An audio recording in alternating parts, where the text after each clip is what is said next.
Side खबरों के लिए सब्सक्राइब करें फ्लेम मीडिया और उसके बाद बेल आइकन को प्रेस करें ताकि सबसे पहले आपको मिले एक्सक्लूसिव खबरें।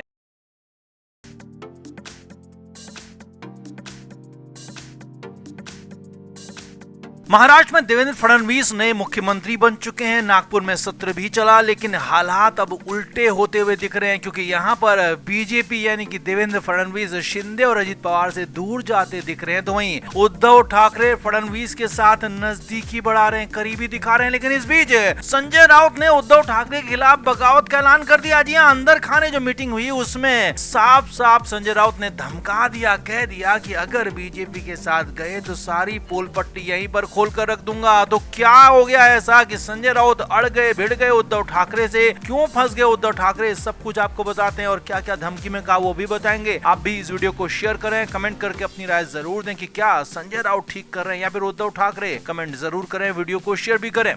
तो उद्धव ठाकरे और देवेंद्र फडणवीस के बीच में जो मुलाकात हुई थी, उस मुलाकात के बाद कई तरह के मायने, कई तरह के उसके मतलब निकाले जा रहे थे कि क्या अब वाकई में उद्धव ठाकरे और देवेंद्र फडणवीस एक हो जाएंगे, दोनों की दोस्ती फिर से परवान चढ़ेगी। तो इस दोस्ती के बीच में आ गए हैं संजय राउत। जी हाँ, वही संजय राउत जो कि ईडी के फेर में फंसकर जेल जा चुके हैं और यही जेल जाना उनको अब तक अखर रहा है। जी हाँ, संजय राउत ने साफ साफ बगावत कर दी उद्धव ठाकरे के खिलाफ कि अगर बीजेपी के साथ गए तो मैं आपके साथ नहीं, और मैं आपके साथ नहीं हूं तो आपकी सारी पोल पट्टी खोल दूंगा। अब क्या क्या संजय राउत के पास उनके राज होंगे, उद्धव ठाकरे के कितनी करीबी बातें उनके पास होंगी, हम सभी जानते हैं क्योंकि उद्धव ठाकरे के साथ साई की तरह संजय राउत रहे। अब सूत्रों के मुताबिक मातोश्री में ये मीटिंग हुई, जब मुलाकात हुई थी देवेंद्र फडणवीस और उद्धव ठाकरे की, तो उसके बाद उद्धव ठाकरे ने अपने करीबी और सीनियर नेताओं को मातोश्री में बुलाया, बात की और यहाँ तक चर्चा की कि क्या बीजेपी के साथ फिर से जाया जाए, क्या इस पर कुछ नया टटोला जाए। तो इस पर कुछ लोगों ने तो हाँ में ही भरी, लेकिन संजय राउत यहाँ पर बिफर गए। संजय राउत ने साफ मना कर दिया कि बीजेपी के साथ जाना खुद के पैरों में कुल्हाड़ी मारने जैसा होगा।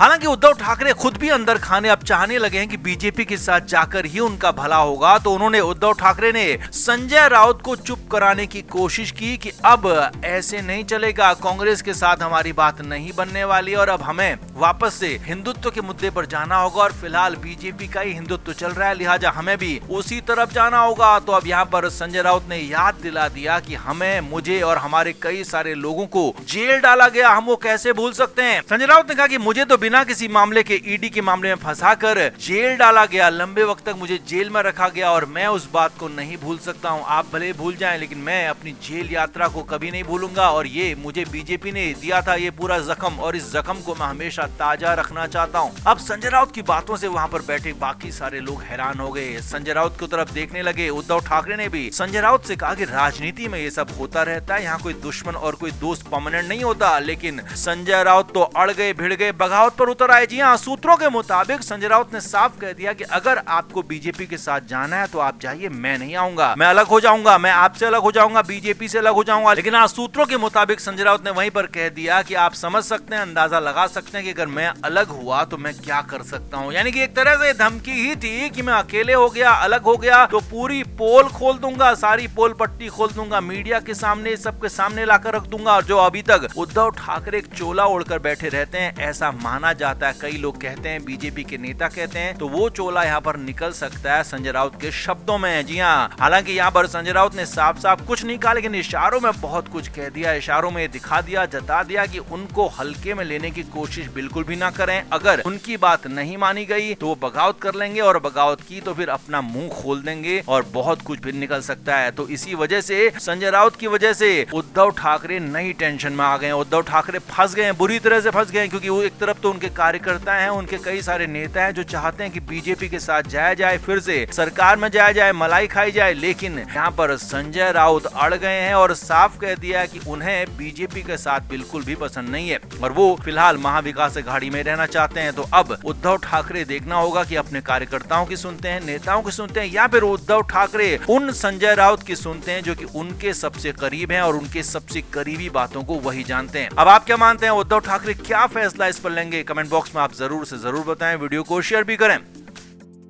तो शिवसेना के एकनाथ शिंदे सरकार बनने से पहले से ही नाराज हैं और लगातार अब भी नाराज हैं, क्योंकि देवेंद्र फडणवीस ने जब अपना कैबिनेट का रिसफल किया, कैबिनेट का विस्तार किया, तो उसके बाद जो पोर्टफोलियो मांग रहे थे शिंदे की पार्टी और शिंदे वो उनको मिले नहीं। उसके बाद से लगातार वो नाराज बताए जा रहे थे। अब इधर नई खबर ये है कि अजीत पवार भी फडणवीस से नाराज हो गए हैं। अब तक अजीत पवार देवेंद्र फडणवीस के पीछे बिल्कुल साफ खड़े रहे थे और यहाँ तक कहते रहे थे कि जो बीजेपी कहेगी, जिस तरह से बीजेपी कहेगी वो कहेंगे।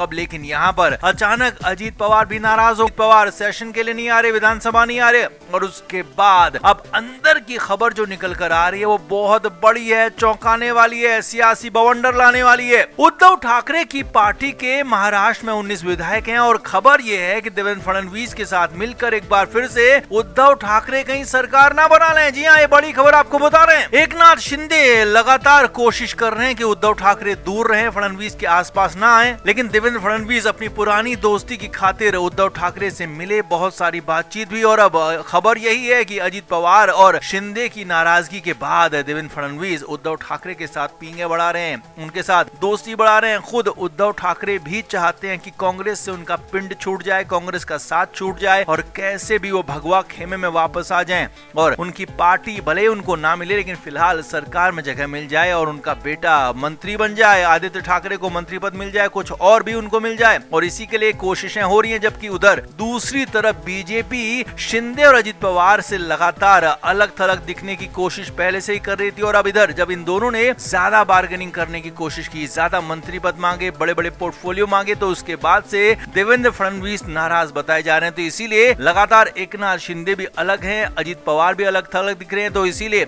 खबर यहां तक पहुंच गई है कि देवेंद्र फडणवीस लगातार कोशिश अब ये कर रहे हैं कि उद्धव ठाकरे को साथ लाया जाए। अब हो सकता है कि ये प्रेशर गेम भी हो, क्योंकि एकनाथ शिंदे और अजीत पवार को काबू में रखने के लिए उद्धव ठाकरे से मुलाकात की हो और ये भी कोशिश दिखाने की हो कि मेरे पास विकल्प खुले हुए हैं, अगर आप दोनों नहीं आएंगे तो मुझे किसी की कमी नहीं है, मेरे पास 19 विधायकों वाले उद्धव ठाकरे का समर्थन भी है, ये दिखाने की भी कोशिश हो सकती है। हालांकि जो भी हो, लेकिन महाराष्ट्र में हलचल जबरदस्त तरीके से बढ़ गई है, बवंडर आ गया सियासी, क्योंकि अब तक उद्धव ठाकरे और देवेंद्र फडणवीस एक दूसरे के खिलाफ बोलते रहे थे, लेकिन अब इस बीच लगातार वो एक दूसरे के खिलाफ बोल नहीं रहे हैं, एक दूसरे के पक्ष में भले ही नहीं बोल रहे हैं लेकिन विरोध में भी नहीं बोल रहे हैं। और इस बात से अंदाजा ये लगाया जा रहा है कि अगले कुछ दिनों में या फिर कुछ महीनों में कुछ बड़ा हो सकता है, नया हो सकता है, महाराष्ट्र की सरकार का मुखड़ा चेहरा नया हो सकता है। तो आपका इस पर क्या कहना है? कि वाकई में उद्धव ठाकरे के साथ मिलकर बीजेपी को, देवेंद्र फडणवीस को सरकार बना लेनी चाहिए, एकनाथ शिंदे और अजीत पवार की दादागिरी को, उनकी अपनी लगातार बढ़ती जा रही डिमांड्स को नहीं मानना चाहिए, या फिर एकनाथ शिंदे और अजीत पवार के साथ ही रहना चाहिए, बीजेपी को उद्धव ठाकरे का साथ नहीं देना चाहिए? आप क्या मानते हैं? कमेंट बॉक्स में जरूर से जरूर बताएं और वीडियो को शेयर भी करें।